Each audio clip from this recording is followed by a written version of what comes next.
Good morning, Patriots. This is Praying Medic, and this is my QAnon broadcast for Tuesday, November 12th.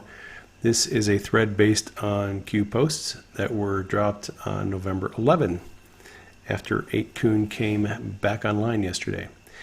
Those of you following along at home, you can find Q posts on a number of different websites, qmap.pub, qanon.pub. They are currently pulling posts that Q is putting on 8kun right now. The Android apps are also pulling the posts. QMap and QAlerts are two of the Android apps. I believe the Get Pushed app will still work for users of iOS. My theme for this broadcast is Dangerous Freedom. All right, so yesterday Q posted this /DE capital C /. I do not know for sure what that means. A lot of possibilities. December, D-class. I'm not sure. I prefer not to guess too much at this point. Could have been just a test. Could also be a future proofs past. And then the second post yesterday was this /AGG ag _reser _DE capital C /. Again, I'm not sure what this means. Could be a future proofs past. Not going to guess too much. All right, Stormy Patriot 21 was queued for her video showing a post by Q that it was a post by Q followed by 3 retweets by the president of White House tweets, and then that was followed by another post by Q. So you can see here that's the first post by Q at 12:46. There was a retweet by the president at 12:48, so 2 minutes later. And then there was an 8 seconds. There was another retweet by the president at 12:48 and 17 seconds. There was a third retweet by the president at 12:48 and 48 seconds, all within a minute. And then Q posted again at 12:56. So you have 2 Q posts that sandwich 3 retweets by the president within 1 minute. And that is a good sign. All right, Just Informed Talk got queued for his video where the president explained, we have a forum, we have a place we can talk. I'll let you listen to this video. Where he made up a really horrible speech and said that I said it. I said, oh, I'm going to sue him. They said, sir, I'm sorry you can't. He's got total immunity because he made it in Congress. Can you believe this? But you know, here's the good news. At least we have a forum. We have a place we can talk so everyone knows what's going on. Bunch of phony people. All right, so the president said, we have a forum where we can talk. So everyone knows what's going on.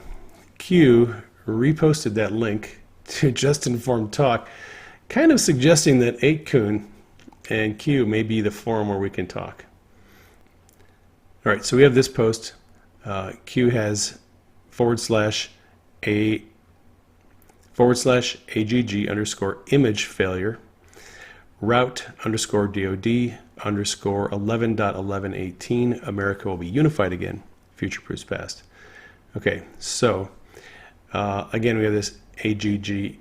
This time is image failure. I think Q may have. A lot of anons have been trying to post images on 8kun and the images are not coming through. Route DOD Defense Department 11.11.18. We've seen that before. And America will be unified again. All right, so if you go back to April 21st of last year, Q posted this, America will be unified again, 11.11.18. Now, most of us were assuming that that was a date, although it's not actually in a date format. Normally a date format is 11/11/18. This is 11.11.18, which is a little bit odd. And Q then reposted a Twitter status from Clark Pentronov, who said, dang, it was an IP address, not a date. All right, so nice dig. This is actually 11.11.18.0 to 11.18.225 is Defense Department IP address range for the routing that 8kun is using right now. 8kun is routed through a bunch of different servers at different locations, and one of them includes a Defense Department server with that IP address. So it looks like Q knew back in April of last year that this 11.11.18 IP address would be useful to help unify America. Pretty cool. Oh, Q also mentioned Project Looking Glass, going forward in order to look back. Project Looking Glass is it's a software project that allows users to display 3D windows, including windows that are reversible. You can actually spin these windows all the way around 360 degrees and apparently post on the back of the window, and then going forward in order to look back. That's just stuff that'll bake your noodle. All right, moving along. Q posted several quotes, 2 from Thomas Jefferson, 1 from Woodrow Wilson. Jefferson, quote, "I prefer dangerous freedom over peaceful slavery." That is particularly salient right now. We're living in a time where many people are striving for freedom, and at this point, freedom has a cost. I would also take dangerous freedom over peaceful slavery. Woodrow Wilson, "What we seek is a reign of law based upon the consent of the governed and sustained by the organized opinion of mankind." And then another quote, "Educate and inform the whole mass of people. They are the only sure reliance for the preservation of our liberty." Thomas Jefferson. All right. Q asked a series of questions. The calm before the storm statement made by POTUS, when was it made? Month and day that the Q public campaign was initiated. What was the month and day that Durham was initiated? What famous crime family did Durham target? We get the answer to that in an article, a Time article that Q linked to. Durham also spearheaded mob prosecutions of the Gambino, Genovese, and Patriarca crime families. Note, the Gambino family is in brackets, so something may be going down with them. That is a quote from the article that Q linked to. What ABC agency did Durham target? C is in brackets. We know that Durham investigated the CIA for abuse related to torture. Then Q asked how are messages sent. There's a link to a Rolling Stone article about the killing of mob boss Frank Cali. And then below that, now, Q is not able to access the 8chan board where his posts were previously hosted. None of us can access that board. And Q used to pull screen caps of old posts and put them in when he was referring to something. Can't do that anymore. Well, he could get them from other websites. But so what he's doing here is we have a date of a previous post, and then we have a quote. What if there's another prosecutor outside of D.C. assigned by Jeff Sessions with the same mandate and authority? Right, so now we know that Durham was assigned by Sessions to investigate public corruption. Same mandate and authority as Huber. Q writes, "Do you believe in coincidences?" 5 by 5, which means loud and clear. Be ready, patriots. Q. All right. President first mentioned the calm before the storm on October 5th, 2017. Let me get the volume up on this, and I'll play this for you. You guys know what this represents? Tell us, sir. Maybe it's the calm before the storm. What's the storm? Could be the calm before the storm. What storm is We have the world's great military people in this room, I will tell you that. And we're going to have a great evening. Thank you all for coming. What storm, Mr. President? You'll find out. You'll find out. I think they're about to find out. All right. Q's public operation began on October 28th, 2017. This is one of the first posts. Mockingbird. It talks about Hillary, Huma Abedin, military intelligence. Okay. So in October, this is of 2017, very important time period. President talked about calm before the storm. Q's operation gets launched. I believe Q is suggesting that in addition to Huber, his investigation being launched, Durham was probably also his investigation launched at the same time. And we also know from statements by Jeff Sessions. I actually posted these on Twitter a couple days ago. That Sessions in February of 2017, right after he took office, one of the first things he did was he initiated leak investigations. And a few months later, he said that there were 27 open leak investigations, right? And I believe, well, we know that Durham has been investigating leakers. We know that he investigated the leak of James Baker. So this has all been going on for a long time, the investigations. All right. November 13th, 2017, the DOJ notified members of Congress they had appointed senior federal prosecutors, plural, to investigate their concerns about corruption rather than a second special counsel. We know that Huber was appointed. I believe there were other attorneys, probably Durham, that was on the case at the same time. That's right. So that was on the 13th of November. On the 14th of November, Q dropped this post. How do you capture a very dangerous animal? Do you attack it from the front? Do you walk into the front door? You signal ahead of time you're going to be attacking. That was a hint that the takedown of corrupt people in government was not going to be an overt matter that everyone could see out in the open. It was going to be covert. Q wrote, why would sealed indictments be outside of D.C. jurisdiction? What purpose would this serve? That's because the D.C. vote breakdown between Trump and Clinton. Hillary got more than 90% of the votes in D.C. It would be impossible to impanel objective juries in D.C. under a second special counsel. So they decided to run the operation, the investigation elsewhere, like Utah. Okay. So let's move along. On December 12th of 2018, Q asked, what if there's another prosecutor outside of D.C. assigned by Sessions with the same mandate and authority, one for the history books? So that's the post that Q referred to earlier. All right.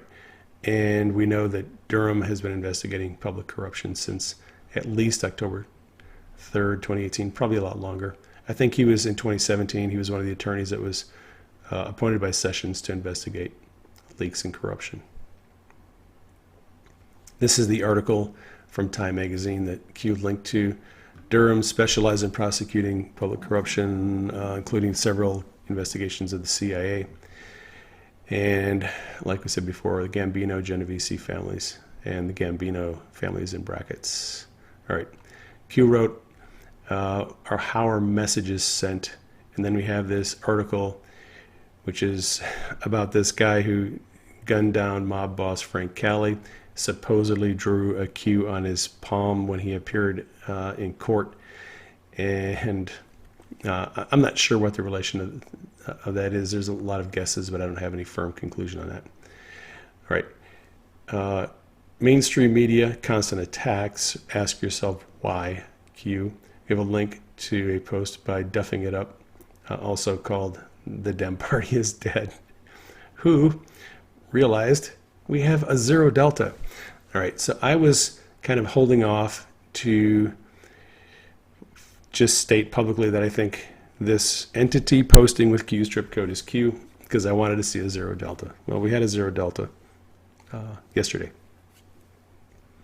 In this tweet by the president and this post by Q, the timestamps are within 1 minute, and Q posted first, right? So Q posted, and then the president tweeted less than 60 seconds apart, actually 33 seconds apart. So here's the graphic. I pulled this from the Trump Twitter archive on the right-hand side. This is Q's post on the left-hand side. Timestamp on the post. This is the calm before the storm. Statement by president, month and day, Q public campaign initiated. Timestamp was 18:23:51. That's 6:23 and 51 seconds Eastern Standard Time. From the Trump Twitter archive, November 11, 6:24:24 seconds. Just like Schiff fabricated my phone call, he will fabricate the transcripts that he's making and releasing. The difference there is 33 seconds. Q posted 33 seconds before the president. Now, a lot of people don't understand the importance of a zero delta. Here's the importance. Q, over this 2-year period that Q has posted, has averaged about 5 posts a day on average. Some days a lot more, some days a lot less. We just went 3 months without any posts. The president tweets on average probably somewhere around 12 tweets a day on average in a 24-hour period. So here is what you should try to do as an exercise. Try to post a tweet on Twitter within 1 minute before the president tweets. Now you have about 12 opportunities a day to try to make a post on social media within 1 minute of the president tweeting, but it has to be before the president tweets, right? That is almost impossible to do. You can try for years and you're probably not going to get it even one time, especially if you're only doing 5 posts a day, right? That's the big thing. It's not like Q is posting 100 posts a day. Q only posts about 5 posts a day. And more than 20 times Q has posted right before the president within a minute. Usually the interval is anywhere from 15 seconds to 45 seconds prior to a tweet by the president. All right, that strongly suggests that there is a synchronization between Q's posts and the president's tweets. All right, moving along.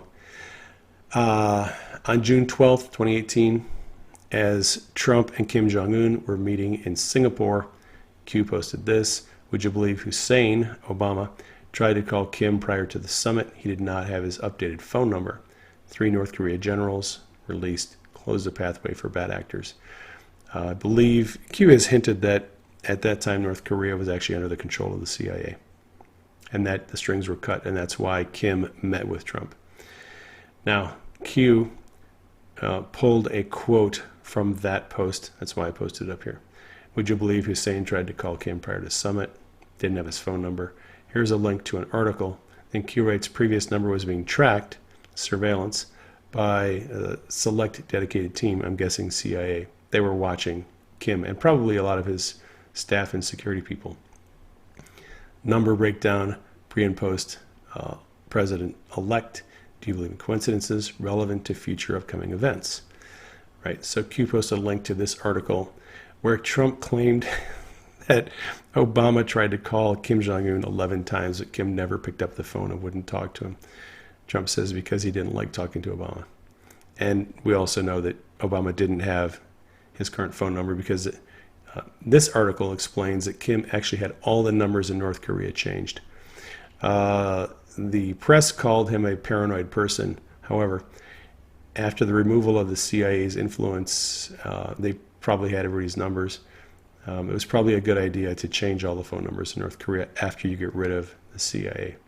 Interesting that Q said relevant to future upcoming events. What are we going to find out about Obama and North Korea and the CIA? I don't know, but it'll be fun. All right, another old post by Q. This is from February 18 of 2018. I'm posting this because it's referenced in another post by Q. This is about Edward Snowden at the time. Where are you? Not Russia. Eyes on. So Q's team is tracking Snowden. You are a liability. Helping Jack Dorsey, CEO of Twitter. Project Deep Dream, version 2. All right. So Project Deep Dream, it's kind of connected to the Jason Bourne film. Deep Dream in the Jason Bourne film was a Facebook-like social media platform that was developed by the CIA, implemented by a private company to illegally spy on its users. All right, Q has hinted that that is actually how Facebook works, that your calls, messages, everything are being aggregated for the CIA to surveil people. Now, Q posted this. Google whistleblower Zach Voorhees, Project DeepMind, reference to an article. He calls it the Artificial Intelligence Manhattan Project. Then we have a February 18, 2018 quote from this post up here. Project Deep Dream version 2A. Do you believe in coincidences? Q. So this article on Breitbart is an interview with Zach Voorhees, Google whistleblower, who said that Google purchased this AI company called DeepMind. They had developed a massive, very intelligent artificial intelligence system that is godlike AI system that is able to ingest the available public information on the internet and make sense of it, right? So it's one thing to have a bunch of data. It's another thing to pull it all together and make sense of it, to analyze it and synthesize it. Voorhees says, think of it like Amazon Alexa, except much, much more intelligent. All right. So that is something we get to see what happens in the future. All right. Edward Snowden was CIA, and he helped the CIA advance their illegal domestic surveillance program while pretending to be an NSA whistleblower. Snowden just wrote a book. He's on Twitter. He is promoting himself as a freedom-loving patriot and a whistleblower who is trying to expose illegal surveillance. However, Snowden is a CIA asset, and he helped them advance their illegal domestic surveillance program. CIA doesn't even have a charter to do any domestic surveillance. They only have a charter to do foreign surveillance. The NSA actually has a charter to do domestic surveillance. So the CIA has a lot of operatives in government, past and present. There's, I think, half a dozen former CIA members who are in Congress.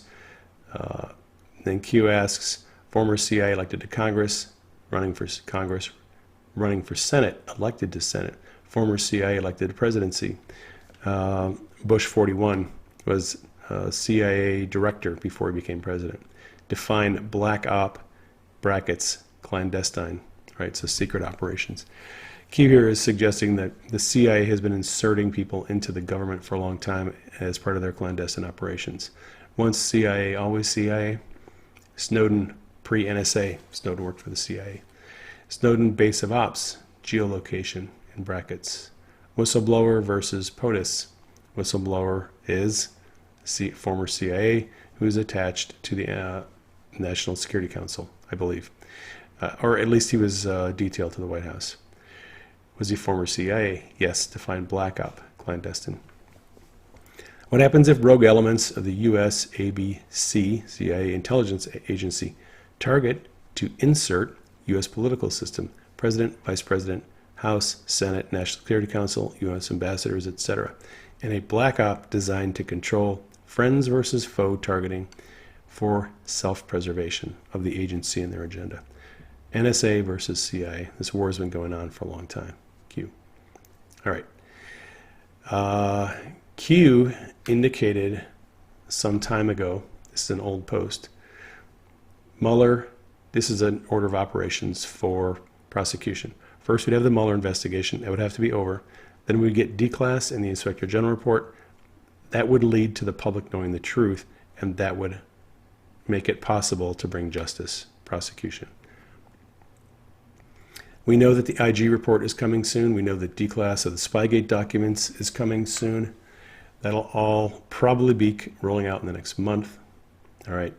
So Q posted this last night. Indictments coming 2019. Q. Denise and I saw this post and we just about lost it. Indictments are coming, and we're not going to have to wait until next year. I would imagine in the Inspector General report, there'll actually be criminal referrals in the IG report, and that's probably when they'll start unsealing indictments. So that is what we have to look forward to. Thank you all for your support. Thank you for your prayers. I would ask you all to keep Denise and I in prayer, keep the president in prayer, keep Q and the team in prayer. If you like this video and you'd like to maybe sign up for notifications so you get a notification when I do a new broadcast, appreciate you sharing this with your friends and family. If at any time my YouTube channel gets shut down, you will always be able to find my broadcasts on my website, prayingmedic.com. Some of you are listening to this on podcast. Also, there's a chance I could lose my podcast platform, but all my broadcasts will always be available on prayingmedic.com. Love you all. Take care. Catch you on the next broadcast.